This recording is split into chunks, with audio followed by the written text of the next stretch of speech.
How's it, guys? Welcome back to FX Rhapsody. Today we're looking at our last part of our Nasdaq trading. We're going to be looking at part 3, which is going to be taking action on your trades and when to trade and when to exit and all of that.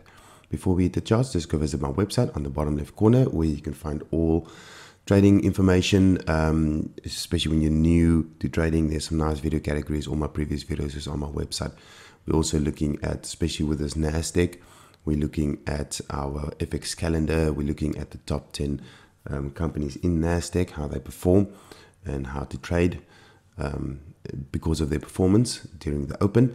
Also, preferred brokers, guys, go visit them and just go to check them out. These guys are brilliant when it comes to trading Nasdaq, especially with the low spreads and margins. And it's really, guys, just go check them out. Okay, so let us hit the chart. So the previous video, we talked about fundamentals and how we need to have patience when it comes to trading fundamentals and when certain things happen, certain news effects in the market. So we looked at, if I'm not mistaken, this was going to be, or this was the non-farm payroll one that we looked at, where we had a big push to the downside, big bearish movement, and I still said, be patient. You know, when there's a big news event in the market, just stay out of the market until there's some kind of a slowdown in the market, you know, after this big event. And especially with this non-farm payroll, we can see that market opened on a downwards movement. And usually it takes about a couple of candles. This one's third candle. And as soon as you can see some turn in the market, this is where you start entering your trades. Because of this big downwards movement, you can see this big fair value gap that was created. Okay, and as you can see, I'm drawing it to the side. So this is where you start entering.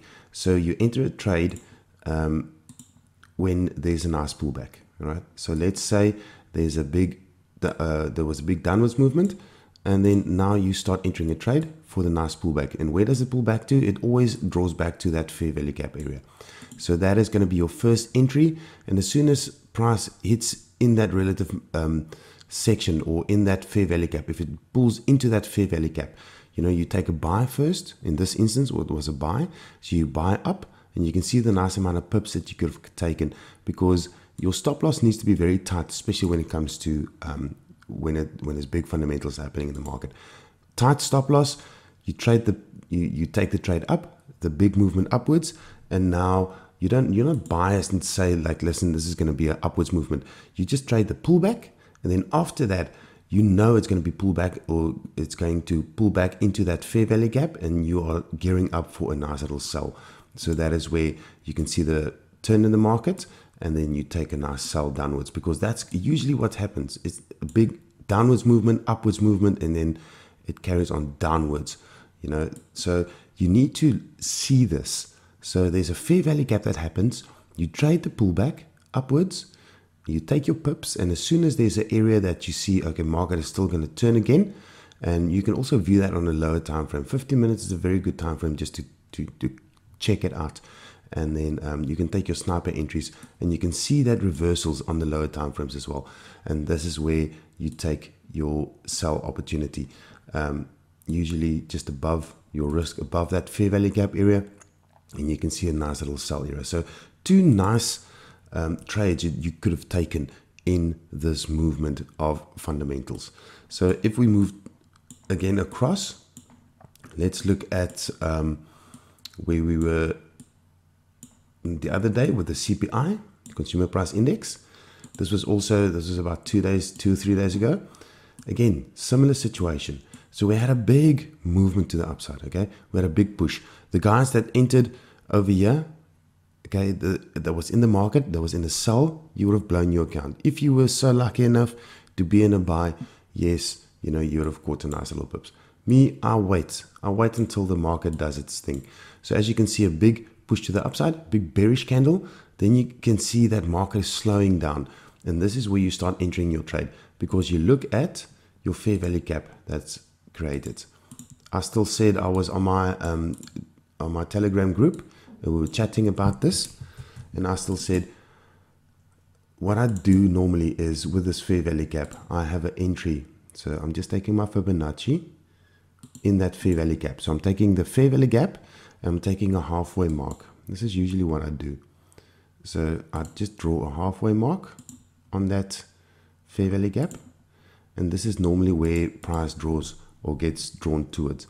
If I had to, like in this instance, I was in a sell, so let us just create here. I think I was entering around about there somewhere. At a nice tight stop loss. Okay, so that would have been my target right there, and look how close it went to my target, right? So, but with this big pullback downwards, because CPI happened just before Nasdaq opened, so this is when US markets opened. So CPI happened, then there's a nice pullback, and as soon as the Nasdaq market opened, looked at the companies of Nasdaq, and I saw there was nice all green movements in the company, so it meant Nasdaq was gonna push to the upside, and which it did, right? So this is then again where you place your buys. So as soon as the companies show their values of the day, and you get a bias for the day, that is where you start looking at, okay, this is going to be an upwards movement for the day. So we had a nice pullback because of the CPI movement. You know, it's just correcting the market a little bit, and then you trade that pullback down, and then Nasdaq opens and you see this is going to be the bias for the day. It's going to be an upwards movement, and this is where you place your second entry for the buy, and it goes up. So two nice entries once again during Nasdaq open when it's big fundamental news happening. Yesterday, let's have a look at yesterday, what happened. Very interesting. It's also, you know, you need to be patient, especially during Nasdaq open, because Nasdaq opened, or US markets opened around about here, 8:30. You take a nice little high of the previous high just before that, and you can see with that open of Nasdaq breaking above it, and then you wait and see what is going to happen in the market. So then there was a nice push back down into that area, so that it's just taking out liquidity, coming back with a nice fair value gap that was created. Look at that, right there to there. Okay, two entries that you could have taken, right? So the fair value gap happened between that candle and that candle. There was a nice big push up, so you could have taken a nice entry going down, or you could have just waited for the better entry that was this one here. And as soon as that happened, just make your risk over there, and look at that amount of pips you could have taken just for Nasdaq pushing into that fair value gap again and then going downwards. So guys, that's relatively easy. I'm not going to say it's easy to trade Nasdaq, but all you need to have is patience, guys. Just do not rush into it. A lot of guys like trading Nasdaq as soon as it opens, because you get this volatility in the market. There's big pushes up and downwards, and this is where you get quick money, and you know, a lot of times it's going to go against you guys. I don't like gambling. So for me, looking at Nasdaq and with it open, I'm not going to place a buy or sell just on open or before open, and just, you know, close my eyes and, you know, hold my thumbs and say, okay, I hope it goes in my direction. That's not how trading works. You need to have a plan, and the plan is look at your fair value gaps, look at your entries, look at your previous structures, look at how the Nasdaq breaks that area, coming back into it, creating a nice bearish candle, creating a fair value gap, candles pushing up into that fair value gap, price pushing into that fair value gap, and that is where you place your entry with a nice risk in place. Always make sure you have nice risk in place so that you do not blow your accounts, and then you could have caught that nice little pips, all just because you had patience. So that is all from my side, guys. There's lots more Nasdaq videos that I've created before in the past, nice strategies. I will be putting it all in you know, in that template there. So just go have a look at it, yeah, and let me know what you think. So guys, that's all from my side. I hope you are having a wonderful week. Don't forget to hit that like button, subscribe to my channel, hit that notification bell. It's almost weekend again, and we're going to be doing some nice analysis on some more currency pairs. So guys, hope you're having a fabulous day. Stay safe and happy trading, guys.